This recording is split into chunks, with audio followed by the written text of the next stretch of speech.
मालदा जिला से। हाँ, तो हाईवे के ऊपर भाई प्रस्ताव लेकर के आए हैं, नेशनल हाईवे के ऊपर। ऐसे सब भाई लगे हुए पूरे जोर से।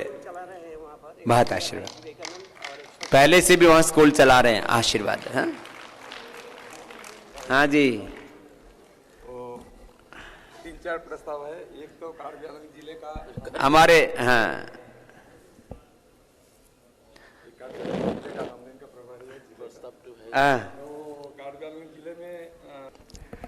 कार्बी आंगलंग जिले में एक गांव बुढ़ा है हामरेन डिवीजन में।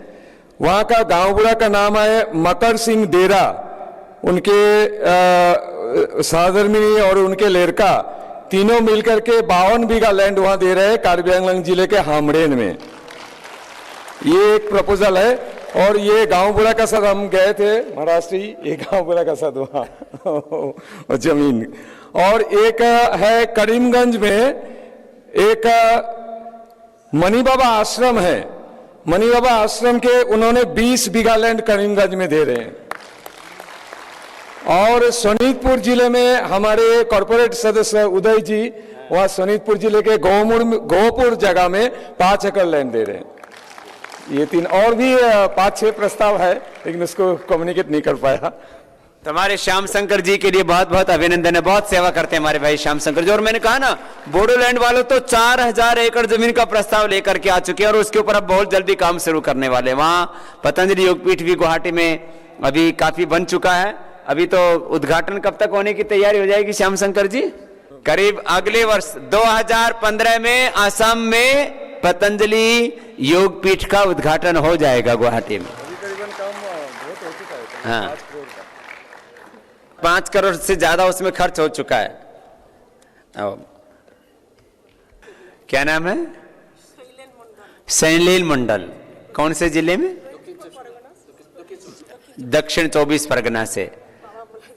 इनके पिताजी ने बोला कि बेटे लेके जाओ आप बाबा जी को, ये सेवा के लिए बोल के आओ। हाँ, बहुत बहुत आशीर्वाद इनके पिताश्री के लिए भी। हाँ, जय, बहुत बहुत आशीर्वाद। जय जय, खुश रहो बेटा, जाओ। मैं अंडमान से हूँ। अंडमान से हमारे भाई।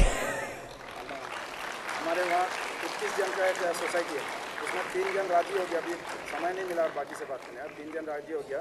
3.25 एकड़ जमीन उन लोग आचार्यकुलम का। बहुत अच्छा, अभी अंडमान में आए भी नहीं, हमें आना भी है। उधर देंगे, बहुत आशीर्वाद। गोलाघाट जिला में तो वहां से भाई प्रस्ताव लेकर के आए।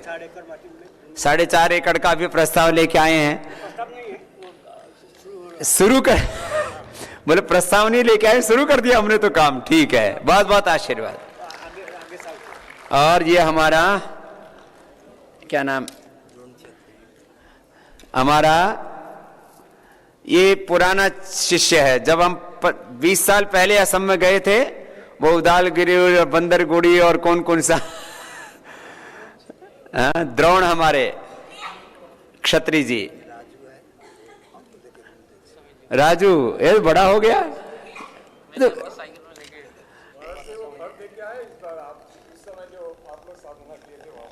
ये जब हमें 20 साल पहले कोई नहीं जानता था, उस समय हम असम में गए थे हिमालय से साधना करने के बाद और सेवा के लिए।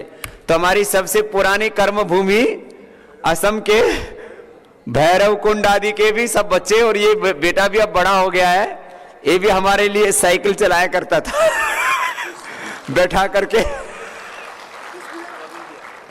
अब 20 बीघा जमीन के लिए संकल्प लेके आया है। एक क्या नाम बेटा? राजू क्षत्रिय। एक बार जोरदार तालियां हो जाए हमारे इन बच्चों के लिए। बहुत तेजस्वी है। उस समय तो बहुत छोटा सा था, बहुत तगड़ा हो गया है। वीरभूम जिले से हमारे भाई 3 एकड़ का प्रस्ताव लेके आए। जोरदार अभिनंदन इनका भी। क्या नाम है? मानस मंडल। जमीन बेच दिया, 1 एकड़ अभी प्रोग्राम में अब कुछ खोज में है। अभी क्या नाम है? कानालाल घोष। बहुत बहुत आशीर्वाद बाकुड़ जिला से। जाओ जाओ जाओ, आसन से आशीर्वाद है खूब। एक बार सबके लिए अभिनंदन है।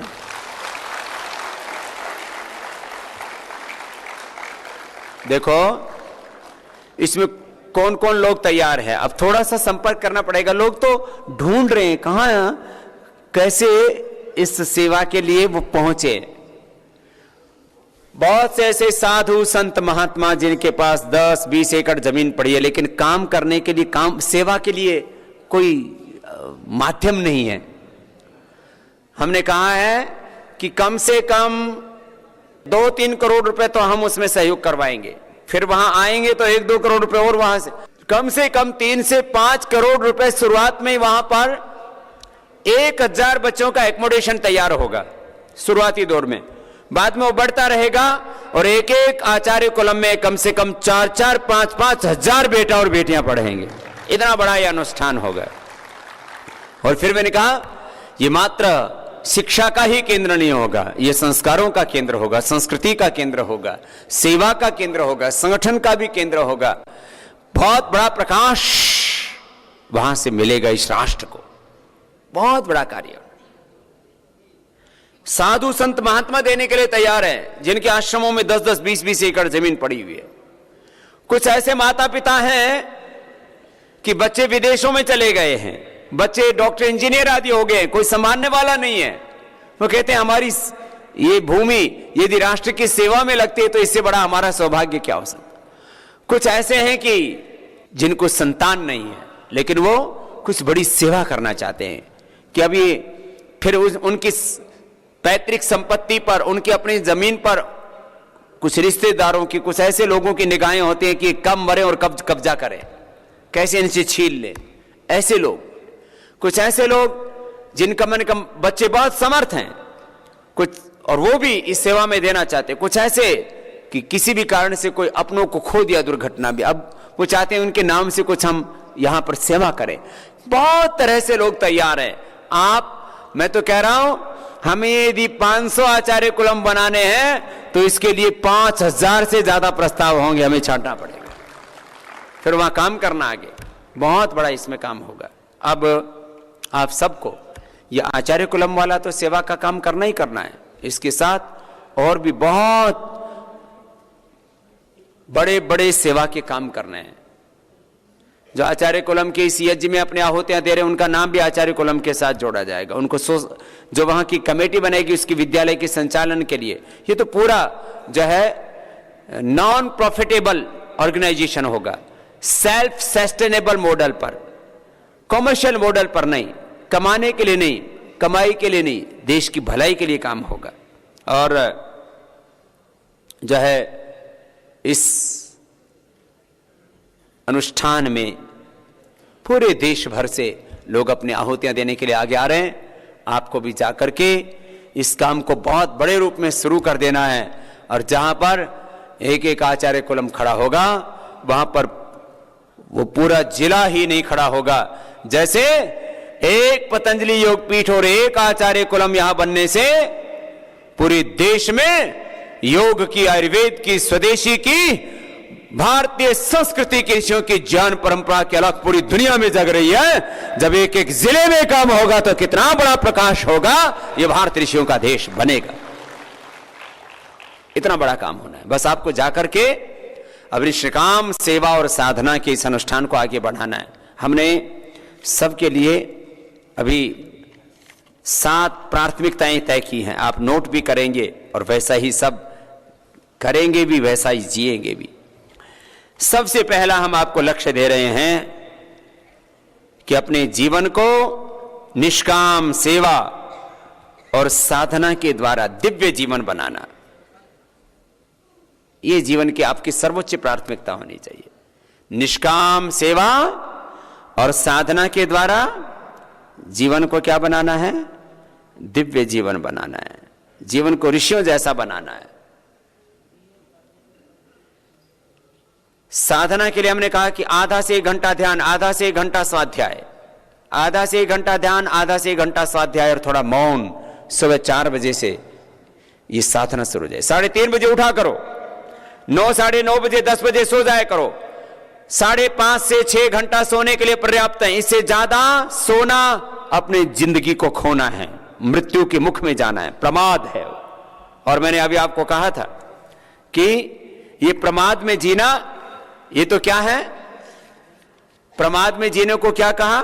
मृत्यु कहा है। अप्रमादो मृत पदम प्रमादो मृत्यो पदम, ये तो प्रमाद तो मृत्यु है।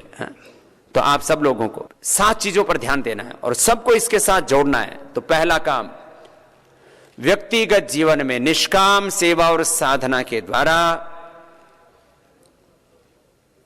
दिव्यता अर्जित करना, दिव्य जीवन बनाना, उसको ऋषियों जैसा जीवन बनाना। और साधना के लिए आधा से 1 घंटा ध्यान समाधि के लिए रोज समय निकालना, आधा से 1 घंटा स्वाध्याय, थोड़ा मौन रहना। मैंने कहा 4 घंटे का समय निकालो, एडजस्टमेंट करो ना टाइम का।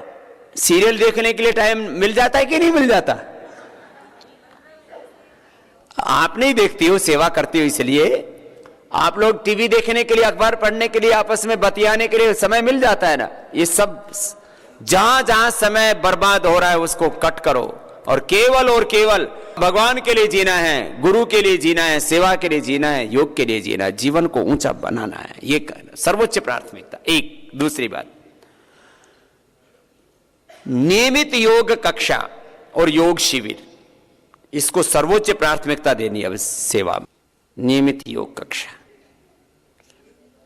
नियमित योग कक्षा और 10 प्रकार के शिविर अभी बहन जी ने बताया ना आपको, सुमन जी ने, वो लगाने, उससे पूरे देश में योग के प्रति और बड़ा आकर्षण पैदा होगा। उसको यहां से भी हम प्रमोट कर रहे हैं। करो भाई, सब योग की क्षण में आओ, और योग के अलावा तो कोई रास्ता है ही नहीं। नियमित योग की कक्षा और 10 प्रकार के शिविरों को इस सेवा में सर्वोच्च प्राथमिकता देनी है। क्योंकि आचार्य कुलम हमारी प्राथमिकता है, लेकिन आचार्य कुलम भी तो वही तभी बनेगा ना जब हमारी सेवाएं चलती रहेंगी। आज तक हमने जो भी किया, योग का, आयुर्वेद का, स्वदेशी का, संस्कृति का जो भी काम किया है, उसके मूल में क्या रहा है बोलो? योग। मूल में क्या है बोलो? और भारत की सबसे बड़ी पहचान भी क्या है? और भारत आगे भी किससे बढ़ेगा? योग से ही बढ़ेगा। और पहली बार ऐसा भी हुआ है, अरे एक फकीर के साथ हिंदुस्तान का वजीर, प्रधानमंत्री भी योग की वकालत कर रहा है, योग का प्रचार कर रहा है, अंतर्राष्ट्रीय योग दिवस मनाने के लिए पुरुषार्थ कर रहा है, पूरी दुनिया में योग का डंका बजा रहा है कि भाई योग हमारी सबसे बड़ी पहचान है, वो हमारी सबसे बड़ी शक्ति है, और योग से ही पूरे विश्व का कल्याण होगा। सारी दुनिया को स्वास्थ्य चाहिए, सारी दुनिया को शांति चाहिए और समृद्धि चाहिए, वो योग के बल पर होगी। यूएनओ से पूरी दुनिया में शांति, विश्व, वर्ल्ड पीस नहीं आएगा, यूएनओ से नहीं, योग से आएगा। युद्धों से पूरी दुनिया में शांति कायम नहीं होने वाली, योग से होने वाली है।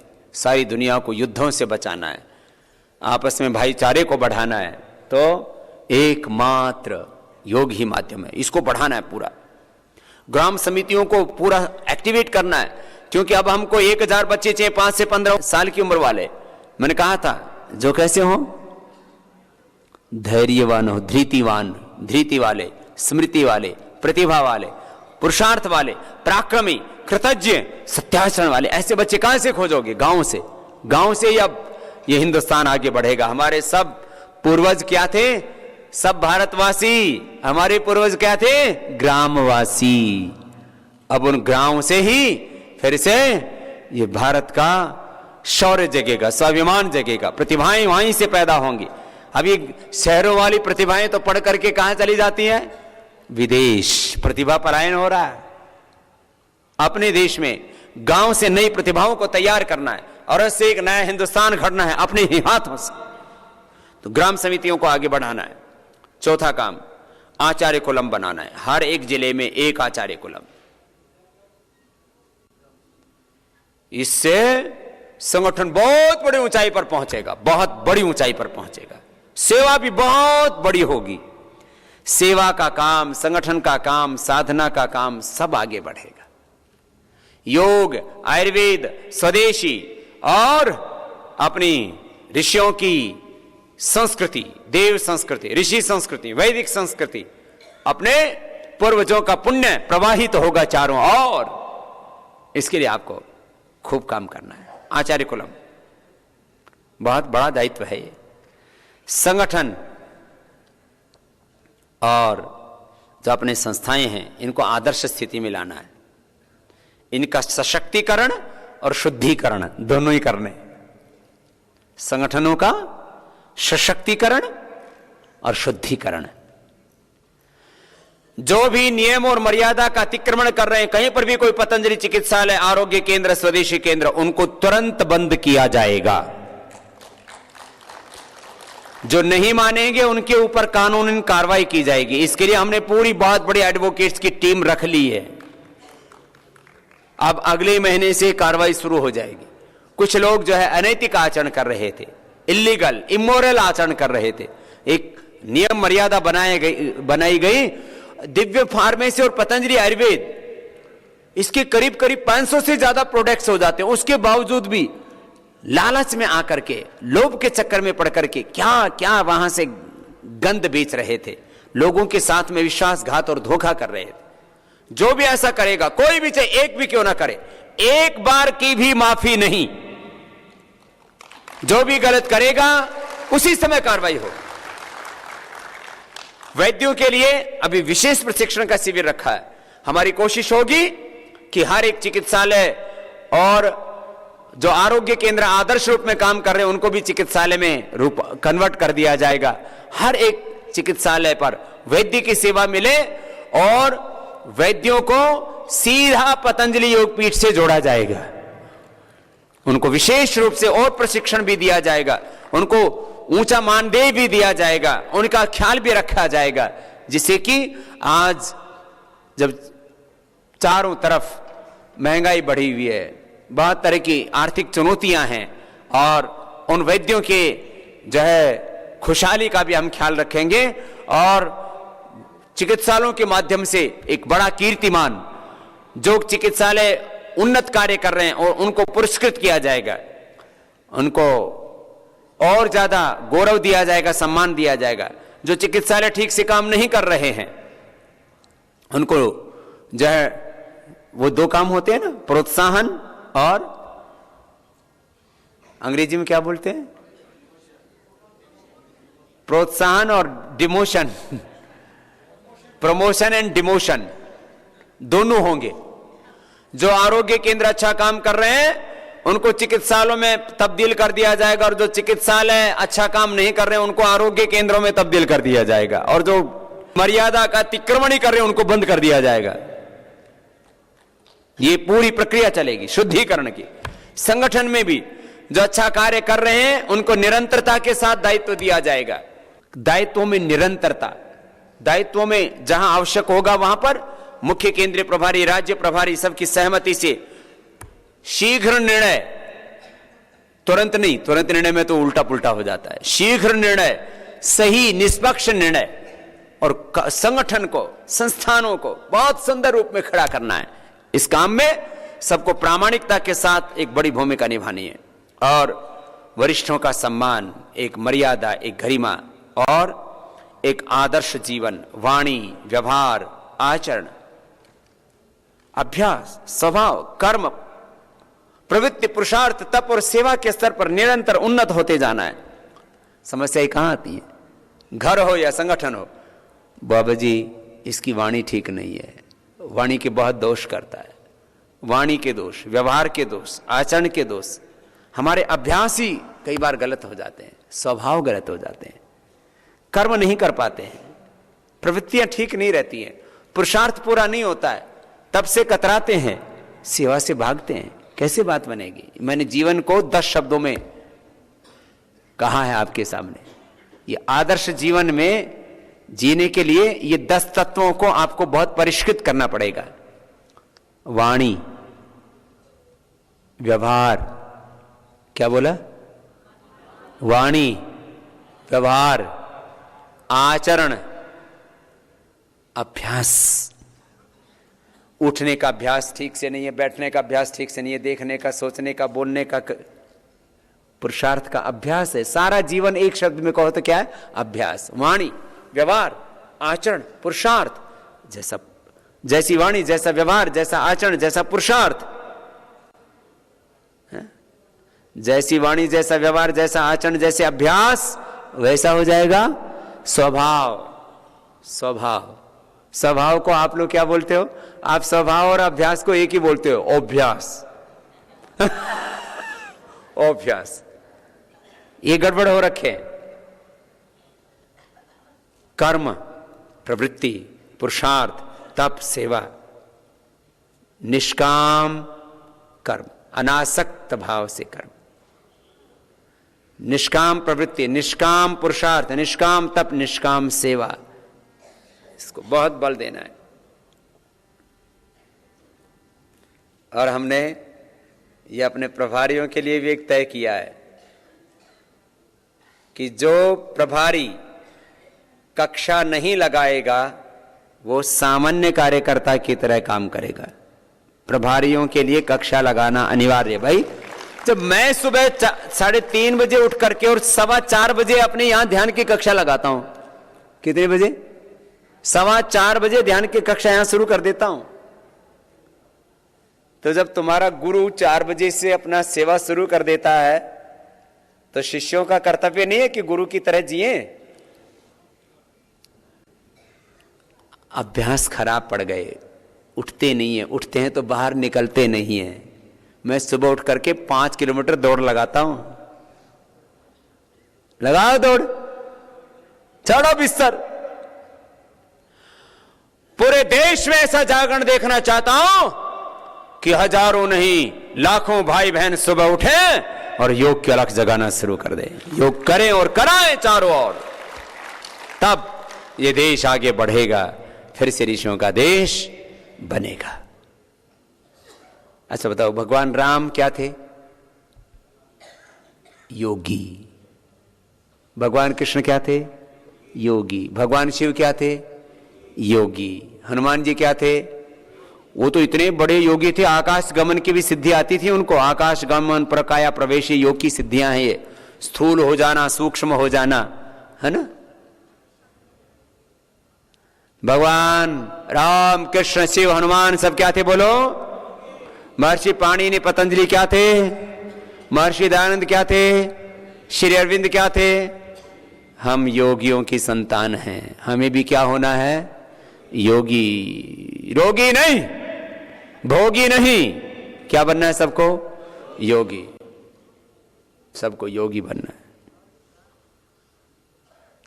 सब मेरे साथ बोलेंगे, तपस्वीभ्यो अधिको योगी, ज्ञानिभ्योऽपि मतोऽधिकाः,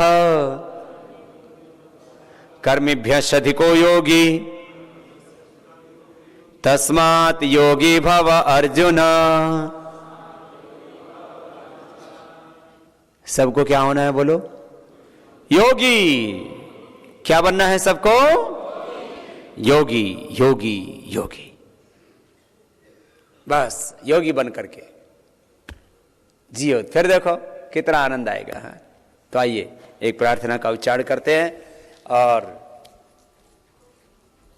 सबको खुद योगी बनना है और सबको भी क्या बनाना है? योगी बनाना है। हमारे भाई सुब्रत जी, हमारे पूरे देश में मैं ऐसे कार्यकर्ता भाई बहनों को देखता हूं जो पूरी निष्ठा से, भाई सुब्रत जी, उत्पल जी, सभी हमारी बहनें, सब भाई, जैसे मैं बोल रहा था, पूरे देश में 10 सालों में जो हमने कार्यकर्ता तैयार किए, इतनी निष्ठा से सेवा देते हैं। न दिन देखा न रात, न आंधी देखा न तूफान, न अनुकूलता देखी न प्रतिकूलता, सर्दी गर्मी, जब मैंने आह्वान किया लगे हुए हैं हजारों लाखों करोड़ों। जब मैं आप सबको देखता हूं कि तो मेरा हृदय स्वयं, आप तो कृतज्ञ भाव से सेवा कर ही रहो, मेरा हृदय आप सबके प्रति कृतज्ञता से भरा था। जब आज व्यक्ति कहता मुझे अपने लिए फुर्सत नहीं, अपनों के लिए फुर्सत नहीं, और जब मैं उनको कहता हूं तो हजारों लाखों करोड़ों भाई एक साथ खड़े हो जाते हैं। मैं आप सबको बहुत बहुत धन्यवाद देता हूं।